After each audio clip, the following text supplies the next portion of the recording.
안녕하십니까. 이 시간에는 이제 콘크리트의 내구성 시험에 대해서 설명을 드리도록 하겠습니다. 내구성 시험은 이제 우리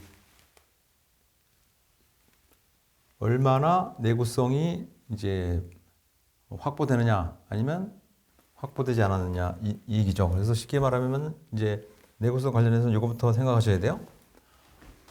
내구성 관련은 사실 이게 이제 시험 범위에 조금씩 들어가기 시작했는데요. 시설물 안전관리에 관한 특별법, 시특법을 연상을 하시는 거예요.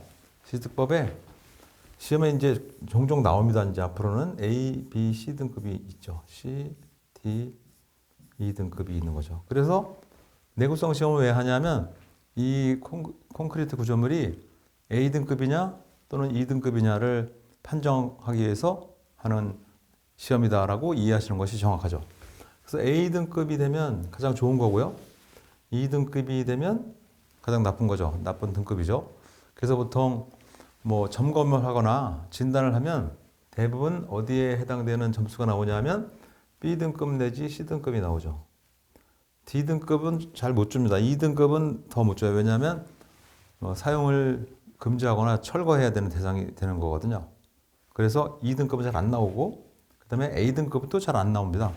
A등급을 하게 되면 모든 것이 완벽하게 돼야 되는데 A등급 새로 준공된 시설물을 해도 A등급은 뭐 거의 안 준다고 이제 이렇게 이해하시는 것이 편하죠. 그래서 A등급은 한마디로 무슨 뜻이냐면 용어를 익히셔야 되는데 얘는 현 상태로 유지 관리를 하라 이 뜻이에요. 유지 관리를 하라가 A등급의 의미이죠.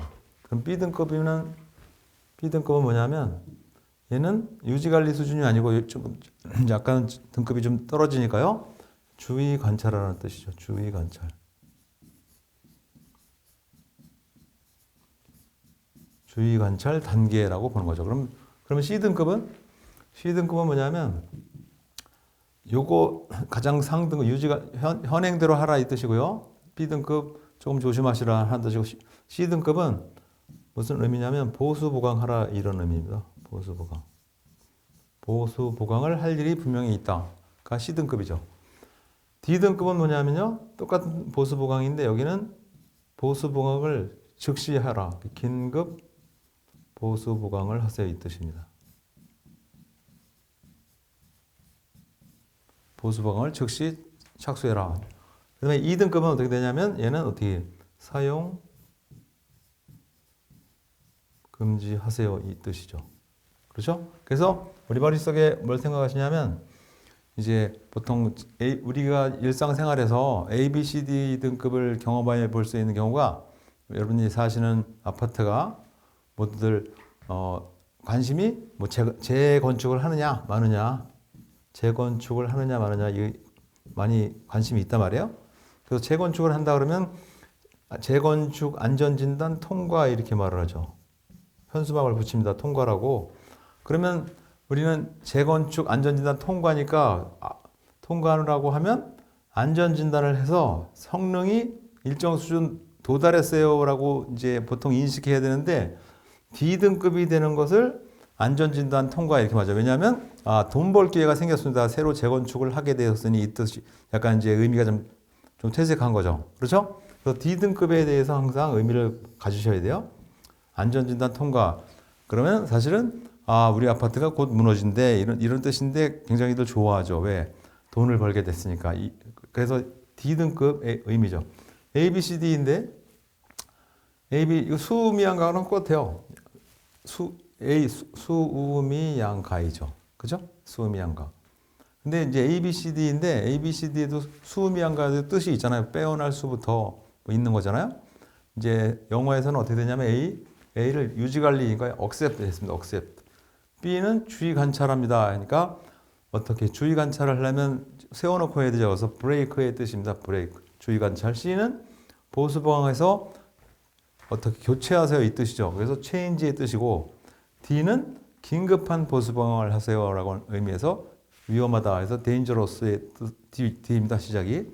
사용 금지는 방출시키세요라는 뜻이니까 eject라는 이의 뜻이죠. 그래서 A, B, C, D가 뭐 아무 의미 없이 한 게 아니고 영어 단어의 의미를 갖고 있다는 것을 한번 재미삼아 기억하시면 뭐 기억하시는 데 도움이 될 것 같고요. 그 다음에 내구성 시험을 하면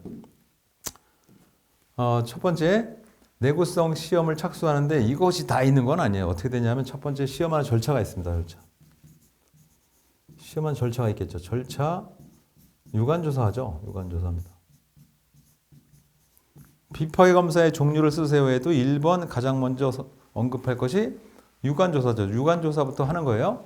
유관조사를 해보고 그 다음에 내구성 시험을 하려면 뭐를 해야 되냐면 이제 시험을 해봐야 되겠죠. 내구성 시험을 해봐야 됩니다. 이후에 판정하겠죠. 판정을 하면 항상 우리 이렇게 하죠. 판정에 나오면 뭐 5등급 나오겠네요. 그죠? 하나, 둘, 셋, 넷, 다섯. A, B, C, D 나오겠습니다. 그렇죠? A, B, C, D, E 이렇게 나오겠습니다. 여기서 참고로 재밌는 것은 어떤 경우에는 이제 판정된 결과를 대문자 이렇게 쓰기도 하고요. 소문자 이렇게 쓰기도 합니다. 그러면 어떤 분이 질문을 하시는 분이 계세요. 어떤 거는 이렇게 쓰고 어떤 건 이렇게 쓰는데 뭐 별다른 의미가 있는 겁니까? 아니면 뭐 맘대로 하는 겁니까? 이렇게 하시는 분이 있는데 요거는 뭐냐면 소문자 A는 각 항목, 시험하는 항목별 뭐 균열을 한다든지 탄산화 시험을 한다든지 동결융해 시험을 한 결과를 A, B, C 등급으로 나누죠. 그래서 그것을 A, B, C, D 이렇게 쓰고요. 네, 종합 판정이 나왔습니다. 종합 판정이 이 시설물은 몇 등급이나 할 때 그럴 때는 이제 대문자로 쓰죠. 참고로 알아두시면 유용한 자료가 될 것 같습니다. 자, 그러면 시험 종류의 유관조사부터 내구성 시험을 해서 이제 판정을 한다고 했는데요. 그러면 시험하는 종류의 내구성 시험 종류를 약간 분리해 볼 수 있습니다. 어떻게 분리해 보냐면 물리적인 방법이 있을 수 있게 모든 내용은 똑같죠. 물리적인 방법이 있을 수 있고, 그렇죠? 그 다음에 화학적인 방법이 있을 수 있고, 또는 비파괴 시험이 있을 수 있죠. 그 다음에 제일 앞에는 유관으로 한번 하는 방법이 있다 그랬어요. 그래서 유관조사. 유관조사는 뭘 보는 거냐면요. 이제 여러분들이 항상 시험 이제 콘크리트를 하시더라도 이제 주의할 사항이 있습니다. 주의사항이 있습니다. 주의하실 점. 뭐냐면 이 항목을 하는 방법을 A, B법이 있고 이렇게 있고 그쪽을 신경 쓰지 마시고 여러분들이 응시하는 시험은 종류를 하셔야 돼요. 종류가 몇 개가 있나.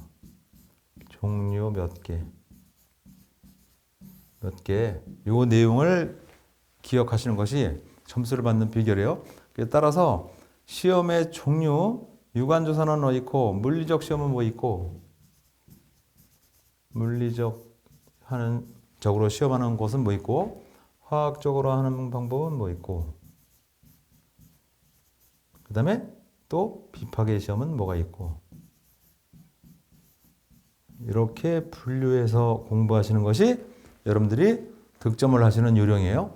요 내용 상세한 것을 읽어보지 마시고 읽는 게 중요한 게 아니고 그러면 내용 상세한 거는 뭐하러 적어놨습니까? 종류만 나열하시지. 그런데 책을 쓰는 입장에서는 종류만 나열할 수는 없는 거죠. 양심이 있는데 그렇죠? 그래서 여러분들이 합격을 하시더라도 나중에 어디 뭐 점검을 하러 갔는데 또는 진단을 하러 갔는데 오늘 시험이 뭐 예를 들어서 탄산화 시험이더라. 그러면 이 교재를 갖고 공부를 하셔야 될 거 아니에요, 그죠? 뭐 이렇게 돼가지고 이렇게 될 때 뭐 이렇게 한다. 그래서 참고적으로 상세히 설명을 해놨지만 시험에 물어보는 것은 이 정도만 물어보시니까 공부하는 범위를 깊이를 관찰하시라. 주의하시라 이런 얘기예요. 자, 그럼 유관조사하면 내구성 시험의 유관조사니까 뭐를 보냐면 균열을 봅니다. 균열 이렇게 땡 이렇게 하지 마시고 균열을 보는데 균열을 보면 어떻게 보겠습니까? 첫 번째 균열을 보는데 균열 방향을 보고요. 어떤 방향으로 생겼나? 지표면과 수평이냐? 지표면과 수직이냐? 또는 이렇게 45도 각도로 균열이 생겼냐? 거기에 따라서 이제 내구성이 저하된 균열에 발생된 양을 가지고 초기 균열이냐, 하중에 의한 균열이냐, 아니면 사용상의 유지 관리를 잘못한 균열이냐를 판정할 수 있는 것이 균열 방향이죠. 그 다음에 균열의 발생 폭을 봅니다. 폭. 이게 제일 중요하죠. 폭. 그래서 새로 준공한 시설물도 균열이 조금 있습니다. 다. 완벽한 건 없어요. 근데 균열이 발생 폭을 어느 정도는 인정해 줍니다.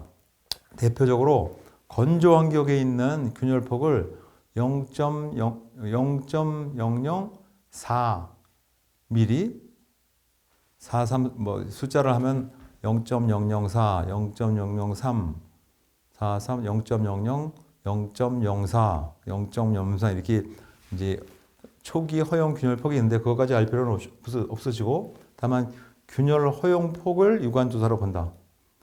방향 폭, 그다음에 중요한 것이 균열 발생 깊이를 봅니다. 자, 균열 방향 폭 깊이를 재는데 어떤 도구를 뭐 장어한 도구를 사용하지 않아도 되죠. 뭐 각자가 간단한 유관 조사한다고 눈으로만 이렇게 보는 게 아니고요. 뭘 보냐 하면 게이지는 사용하죠. 게이지. 그죠? 게이지는 사용하는데 게이지를 사용해서 측정하는 것을 우리는 유관 조사라고 부릅니다. 예. 눈으로 이렇게 보는 거가 아니고요. 유관 조사는 의미가 간단한 기구를 사용하는 것 자체는 유관 조사로 인정하는 거예요. 그래서 이 점을 잊지 마시고요. 그 다음에 물리적인 방법, 화학적인 방법, 비파괴 시험이 있다 이렇게 했어요. 자, 그럼 물리적인 방법은 시험은 어떤 시험이 있냐면 물리적인 시험 첫 번째 압축 여기 있는 거 동결융해 시험이 있습니다. 동결융해.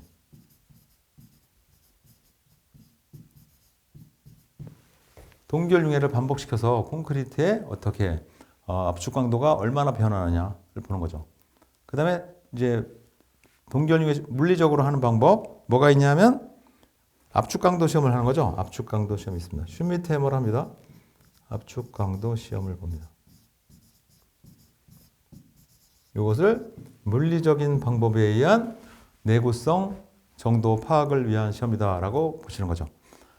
물론 이제 요 교재에도 다 있긴 있습니다. 그다음에 화학적인 시험 방법입니다. 화학적인 시험 방법은 어떤 것이 있냐면요. 화학적인 방법은 알카리 골재 반응 시험이 있습니다. 알카리 골재 반응. AR 시험 이렇게 부릅니다. 알카리 골재. 알카리 어그리것 리액션 이 시험에서 AR 시험 또는 알카리 골재 반응 시험 이렇게 부르면 됩니다. 알칼리 골재 반응.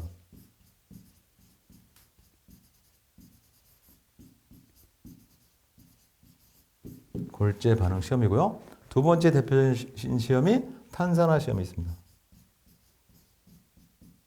탄산화 시험이 가장 대표적인 화학적인 방법에 의한 시험 방법이 되겠고요. 그 다음에 하나 더 하면 1번, 2번, 3번. 또 하나 뭐냐면 염화물 시험이 있습니다.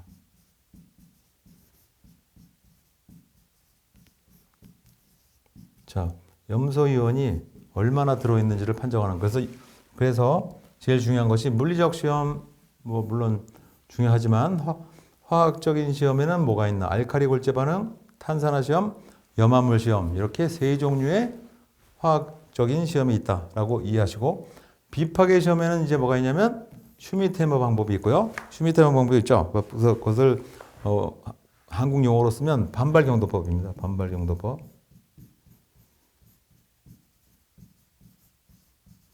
그 다음에 초음파법이 있습니다. 그 다음에 두 개를 같이 대조해보는 복합법이 있습니다.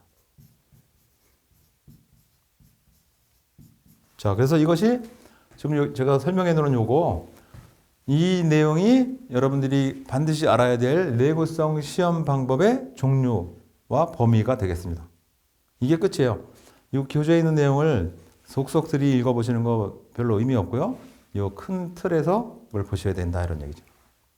그렇죠? 네. 중요하고 그 다음에 참고로 제가 하나 해드릴게요. 그러면 이제 비파괴 시험부터 이렇게 하는데 그러면 시험을 하실 때는 가장 쉬운 방법부터 하는 거죠. 예를 들어 와이어로프 폐기 기준을 해도 거기에도 마찬가지로 외관 검사하고 소선수를 확인하고 공칭 지름을 보죠. 폐기 기준에. 그러면 어떤 사람이 이제 폐기할까 말까를 하는데 일단 외관으로 보고 그 다음에 눈으로 세보고 그 다음에 뭐 캘리퍼스를 가져오고 그런 식이잖아요. 그러니까 모든 시험에는 다 이렇게 절차가 있는 거예요. 절차. 외관부터 보고 그 다음에 간단한 도구를 사용하고 그 다음에 최종적으로 사용할 수 있는 가장 복잡한 도구를 사용하고 그러니까 와이어 폐기 기준에 뭐 외관에 봤더니 변형되거나 부식되거나 꼬였다거나 이렇게 됐으면 일단 폐기하는 거죠. 근데 변형이 되고 꼬였는데도 이상이 없어. 그런 부분이 없으면 소선수를 확인하죠. 소선수에 어떻게 10% 이상 결손이 생겼나. 근데 10% 이상의 결손이 생기지 않았어요. 그 다음에는 이제 공칭지름을 보는 거죠. 공칭지름의 7% 이상의 공칭지름 변화가 있느냐를 확인해서 폐기하는 거죠. 무슨 뜻이 제가 설명하는데 이해가시죠? 모든 순서에는 쉬운 것부터 폐기 기준을 관리하는 거니까. 그러니까 내구성 시험에서도 유관 조사를 해서 이거 D등급입니다 하면 이거 할 필요 없는 거죠. 그죠? 이게 만약에 이거는 A등급 내지 B등급 되는데요. 그러면 이거 해봐야죠. 여기서 이미 2등급 나왔습니다. 그러면 할 필요가 없는 거죠. 왜? 유관조사에서 2등급 나왔는데 뭐하러 시험을 또 해요? 할 필요 없는 거지. 이건 사용 금지 또는 철거, 사용 제한해야 되는 기준이니까. 그렇죠? 이해가 되셨을 것으로 보고요. 자, 그러면 제일 중요한 것이 균열을 어떻게 조사하느냐죠. 그래서 균열은 균열이 많이 갔네요. 이렇게 해서는 A, B, C, D 등급을 못 내요. 그렇죠? 그러니까 균열을 가지고 등급을 내려면 이렇게 합니다. 참고로 알아두시는 거예요. 참고로 균열이 발생된 면적을 이렇게 따집니다. 자, 이게 전체 우리가 조사할 대상의 면적이에요. 면적인데 만약에 균열이 이렇게 생겼습니다. 이렇게 생겼다고 쳐보세요. 그러면 이걸 가지고 뭐 퍼센트를 산출해야 돼요. 퍼센트를 산출해서 0%이냐, 2%이냐, 2에서 10%이냐, 10에서 20%이냐, 20%가 초과되느냐에 따라서 A, B, C, D, C, D 2등급을 만들거든요. 그래서 이 퍼센트를 어떻게 산출하냐면 이렇게 산출합니다. 이건 뭐 중요하지 않으니까 참고로 알아두세요. 어떻게 하냐면 전체 요거 곱하기 이거 면적을 산정합니다. 그러니까 요게 A고 요게 B라고 그러면 A 곱하기 B 합니다. A 곱하기 B 해주죠. 전체 면적이죠. 전체 면적분에 요게 전체 면적이에요. 면적분에 균열이 발생된 면적을 산정합니다. 그러면 어떻게 산정하냐면 이렇게 산정해요. 기준을. 균열이 발생된 폭인데 요만큼 왔다 갔다 하니까 산정할 수 없으니까 요 폭 요거를 25cm를 범위를 잡아요. 그러니까 25cm가 균열이 발생된 면적이다. 이렇게 따져요. 이렇게. 즉 무슨 얘기냐면 0.25를 곱해줍니다. 0.25 곱하고 균열이 발생된 길이를 산정하는 거죠. 그래서 곱하기 100을 하면 퍼센트가 나오죠. 곱하기 100 하죠. 그러면 균열 발생률에 의한 A, B, C, D 등급이 나오게 되죠. 그러면 균열이 발생된 곳이 한 군데가 아니고 A 요 1개소가 있고 2개소가 있으면 다 도하면 되죠. 요 플러스 요게 첫 번째 구간, 요게 두 번째 구간 플러스 해서 전체 산정하는 것을 균열 발생률 이렇게 관리하고 있습니다. 자, 그래서 첫 번째 내구성 시험에는 첫 번째 유관 조사가 중요하다. 이것은 뭘 주로 뭘 보는 거냐면 균열이 발생된 곳에 하나, 둘, 셋을 본다. 그리고 물리적 시험에는 동결 융해 시험, 동결과 융해를 어떻게 6 내지 8에 반복시켜서 하는 방법을 동결 융해 시험이라고 하는 거고, 그다음에 물리적 시험의 대표적인 방법이 압축 강도 시험을 합니다. 압축 강도. 콘크리트는 다 앞자의 콘크리트 강도 시험 이렇게 물어보면 사실은 앞자의 콘크리트는 전부 압축 강도 이렇게 표현한다고 이해하시면 되는 거예요. 그 다음에 화학적 방법은 알카리 굴재 반응, 탄산화 시험, 염화물 시험 이렇게 세 가지가 있고, 비파괴 시험에는 반발기 공도법, 초음파법, 복합법 이렇게 있구나 하시라는 거죠. 지금 제가 설명드린 것 중에 반드시 시험 문제에 한 문제는 나옵니다. 한 문제는 반드시 나오는 거예요. 몇 점짜리로 나옵니까? 그것까지는 몰라요. 아무튼 나옵니다. 시험에. 여러분들이 합격을 하시기 위해서는 콘크리트에서는 시험 방법이 가장 중요한 의미가 있다라고 머릿속에 인식하시면 되겠습니다. 그러면 한번 읽어드릴게요. 동결융해 시험. 하루에 6회 내지 8회 동결융해를 반복시켜서 시험하는 방법을 동결융해 시험이라고 한다. 탄산화 시험은 폭로 시험이 있고 촉진 시험이 있습니다. 폭로 시험, 시료에 노출시켜서 결과 얻을 때까지 방치하는 시간이고 시험이고, 탄산가스를 어떻게 탄산 농도가 깊은 곳에 높은 곳에 놓고 주입해서 시험하는 방법이 있고, 이것을 폭로 시험이냐 아니면 촉진 시험이냐 하는 방법이 있고요. 자, 그래서 여기서는 시험 결과를 알아봐야 되겠습니다. 어떻게 하냐면 1% 페놀프타일용해 해놨어요. 그렇죠? 자, 그러면 1%의 페놀프타일린 용해니까 99%는 딴 게 들어있겠네요. 그죠? 그래서 99% 뭐냐면 에탄올입니다. 에탄올. 에탄올 99% 플러스 페놀프탈레인 1%를 섞은 물을 용액을 주사기에 넣습니다. 주사기에 넣고 주입을 하는 거죠. 주입을 하면 결과가 나와야 될 거 아니에요. 결과가 나옵니다. 결과가 어떻게 나오냐면 이렇게 이게 pH 농도예요. pH 농도 7. 그죠? pH 7이고 맨 끝에는 14죠. pH 농도 1이고 pH 농도 0 그런 건 없는 거죠. 그러니까 7이 사실은 어떻게 약간 중간에 치면 7이니까 7.5 이래서 중간인데 7이니까 1부터 시작하니까 약간 산성 쪽으로 끼울었죠. 어쨌든 어떻게 되냐면 pH 농도가 9.5 지점이 있을 거예요. 분명히. 그죠? 9.5 지점이 있습니다. 그러면 9.5 지점이 넘어가면, 즉 아직 콘크리트가 알칼리성이에요. 알칼리성이다. 이거는 다 이해하셔야 되는데, H2 수화 반응이라고 불렀어요. 물과 결합하는 반응. 그래서 콘크리트가 이렇게 만들어졌죠. 수산화 칼슘, 이걸 콘크리트라고 부릅니다. 콘크리트. 자, 콘크리트인데 얘는 생산을 한 시점에 pH 농도가 어떻게 되냐면 14에 가까워요. 뭐 14에 완벽하게 아니고 한 13 이상이 됩니다. 그러니까 얘가 페놀프탈렌 용액 1% 용액은 어떻게 반응하냐면 9.5 이상이 되는 대상물에서는 얘가 색깔이 어떻게 돼요? 빨간색입니다. 이렇게 빨간색이에요. 네. 그 다음에 그러면 그게 아니고 9.5 이하로 가면 무슨 색이에요? 9.5 이하로 가면 여기서부터는 색깔이 없어요. 무색이에요. 무색. 색깔이 안 나와요. 그러니까 이제 콘크리트 벽에 콘크리트 벽이 이렇게 있으면 여기를 깹니다. 이렇게 조금 부숴요. 부숴서 용액 시험을 해요. 그러면 빨갛게 되는 지점이 쫙 나왔어. 그러면 얘는 아직 탄산화가 중성화가 진행이 안 돼 있고, 더 갔더니 여기부터는 이 구간부터는 색깔이 빨간색이 없어졌어. 그러면 그 깊이가 바로 아까 말했던 깊이, 그 깊이가 바로 뭐냐면 산산화 도달 깊이 이렇게 부르는 거죠. 그래서 시험에 이렇게 복잡한 거는 여러분들한테 기대하지도 않고요. 알 필요도 없는 거고, 그렇잖아요. 공부를 사실 열심히 하시는 건 아니잖아요. 이런 것 합격해갖고 뭐 생활에 도움이 되고자 하는 거지, 뭐 대한민국 건설업에 뭐 저거를 중흥하는데 선봉에 서서 그런 거 아니잖아요. 사실 따지고 보면. 그죠? 예.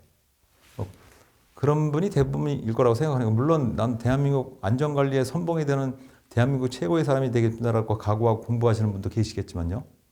그죠? 대부분의 분들은 적당히 공부해서 높은 점수를 합격해가지고 어떻게 좀 앞으로 살아가는데 도움이 됐으면 좋겠습니다라는 것이 그 정도로 공부하시는 거 아니에요? 사실 따지고 보면. 네. 뭐 아닐 수도 있고 그럴 수도 있고요. 아무튼 자, 그런데 이 시험 눈이 빠지게 공부하면 중요한 걸 모르세요. 그러니까 이것만 하시면 돼요. 자, 그러면 탄산화 시험이 있는데 탄산화 시험은 얘하고 얘를 섞어서 하는데 어떻게 pH 농도가 9.5 기준으로 이렇게 되면은 탄산화가 아직 유지되고 있는 것이고, 강알칼리성이 유지되는 것이고, 9.5 이하가 되면 강알칼리성이 좀 상실됐죠. 엄밀히 말하면 pH 9가 될수록 9가 중성화인데 9.5니까 아직 멀쩡하죠. 그런데 불구하고 어떻게 되냐면 철근이 들어있습니다. 철근이 들어있는데 철근이 이렇게 들어있어요. 이렇게 철근이 콘크리트 구조물에 철근이 만약에 이렇게 있다고 봅시다. 있는데 탄산화가 수시로 탄산가스가 계속 들어와요. 이렇게 여기서 또 들어오고. 그런데 얘가 이 대상물이 pH가 13이에요. 그러면 탄산가스가 들어와도 강력한 13이 있기 때문에 이게 철근이 부식이 안 돼요. 안 될 거 아니에요, 이거. 철근이 부식이 안 되는데 문제는 뭐냐면 pH 농도가 예를 들어서 8 정도 돼서 8이면은 아직 알칼리성이긴 하지만 부식될 가능성이 꽤 높죠. 산산가스나 물이 들어오면. 그렇죠? 그러니까 훨씬 안전하게 되려면 pH 농도가 높을수록 유리하다 이 뜻이죠. pH 농도가 낮으면 그만큼 위험 요인이 많다 이 뜻이고, 그래서 탄산화는 9.5 기준으로 시험을 한다. 이걸 이해하시면 되겠습니다. 이해가 충분히 되셨을 것으로 기대하고 다음 거 설명드리도록 하겠습니다. 그래서 어떤 분들은 이거 쉬워, 옛날에 내가 책 보니까 금방 알겠던데 천만의 말씀 그렇게 모릅니다. 세부 내용을 이해하셔야 되니까. 그래서 제 강의를 듣는 게 상당히 잘하시고 있는 중이세요. 물론 강의를 들어도 이해가 안 되는 부분이 있을 수 있어요. 그것은 어떻게 하냐면 앞에 부분을 건너뛰어서 그러세요. 그러니까 앞에 부분을 이해가 안 되는 부분이 계시면 앞에 부분을 다시 돌려서 차례차례 공부를 하시는 것이 합격의 비결이다라고 이해하시면 되겠습니다. 알칼리 골재 반응, 얘는 어떻게 되냐면 골재가 있는데 말입니다. 콘크리트를 타설해서 그러면 골재가 안에 들어있을 거 아니에요. 골재가 항상 이렇게 있죠. 굵은 골재의 최대시수는 클수록 좋다면서요. 빈배합 콘크리트가 돼서. 그러면 이렇게 되는데 골재에도 뭐가 들어있냐면 얘도 이게 있어요. 지구의 모든 물질은 다 이게 있습니다. 규산이 들어있어요. 규산. 즉 석영이 들어있습니다. 석영. 들어있는데 알칼리 골재 반응은 이 속에 있는 실리카 성분, 이걸 실리카 성분이 부르잖아요. 실리카 성분, 반도체 성분이죠. 실리카 성분이 이렇게 팽창합니다. 시멘트하고 물하고 결합을 해가지고 화학 반응을 일으킨다. 화학 반응을 일으킨다는 것은 무슨 얘기냐면 팽창되는 얘기. 이렇게 규산염에 의해서 팽창이 됩니다. 이거는 규산염. 규산염에 의해서 팽창을 해요. 팽창을 하게 되면 골재 표면이 팽창하게 되니까 이 팽창되는 힘이 어디까지 문제를 일으키냐면 팽창이 이렇게 되니까 이 콘크리트 상단의 부분이 이렇게 돼서 이렇게 올라오게 되죠. 요만큼이 올라오죠. 그죠? 요만큼이 올라왔다는 것은 무슨 얘기냐면 균열이 발생됐다는 거죠. 균열이 발생되지 않고는 올라오지 않을 거 아니에요. 그렇죠? 즉 밀도가 떨어진 거죠. 밀도. 그것을 우리는 알칼리 골재 반응 시험 이렇게 부릅니다. 그렇죠? 네, 그래서 알칼리 골재 반응 시험 왜 중요하다? 규산염이 골재 표면에 생성되면서 콘크리트의 표면이 어떻게 팽창되는 과정을 말한다. 이게 규산염에 의한 표면에 열화가 생긴다라고 이해하시면 되죠. 그다음 염화물 시험, 레미콘 원반차에서 채취해서 굳지 않은 콘크리트 염분량을 측정하기 시험으로 흡광 광도법, 질산은 적정법, 전이차 적정법이 있다. 참고로 보시면 되고, 염화물 시험을 여러분들이 물어보지는 않습니다. 너무 좀 디테일한 거라서 안 물어봅니다. 물어보면 어떻게 하려고? 안 물어본다니까요. 알칼리 골재 이것도 안 물어봅니다. 이거 물어보면 예의가 약간 실례입니다. 여러분들한테 물어볼 가능성이 있는 건 딱 하나 뭐가 있냐면 이거는 물어볼 수 있어요. 자, 그래서 쉽게 말하면 총 정리하면 콘크리트의 내구성 시험 방법과 같은 의미를 갖는 것은 무슨 뜻이냐? 탄산화 시험입니다. 이렇게 이해하시면 돼요. 탄산화 시험이 내구성. 탄산화는 뭐냐면요. 한번 정리해드리면 이렇게 되죠. 콘크리트를 타설해서 콘크리트가 만들어졌어요. 물, 시멘트, 골재 넣어서 만들었단 말이에요. 자, 그러면 콘크리트는 부동태막이 형성됩니다. 부동태막. 그러니까 부식이 발생되지 않는 울타리가 만들어져요. 그런데 이것이 시간이 경과되면 왜 이산화탄소가 침투돼서 얘가 부동태막이 깨지고 활성태가 됩니다. 활성태가 상태로 전환되겠죠. 활성산 상태로 전하게 되면 무슨 일이냐면 어떻게 철근이 부식하게 됩니다. 철근 콘크리트는 다 철근부터 시작하는 거예요. 철근이 부식하게 되면 무슨 일이 생기냐면 철근의 유효 단면이 감소하게 되죠. 그럴 거 아니야? 유효 단면이 감소하게 되면 내력이 저하되거나 또는 손실되는 거죠. 여기를 또 너무 쉽게 말해서 유효 단면이 감소되면 여기다가 붕괴 이렇게 하시면 안 되는 거고. 그럼 유효 단면 감소되면 전부 다 붕괴됩니까? 이건 그렇게 너무 극단적으로 하시면 안 되고 내력이 저하되거나 손실된다 이렇게 하는 과정이죠. 그 중에 철근 콘크리트 구조물은 이 메커니즘이 제일 중요하거든요. 이 메커니즘이 중요한데 이것이 이런 메커니즘이 전개될 가능성이 있느냐 없느냐를 뭘로 보냐면 탄산화 시험으로 본다. 탄산화 시험은 바로 내구성 시험을 하는 방법 중에 가장 핵심적인 화학적 시험이다. 이렇게 이해하시라 이런 뜻이죠.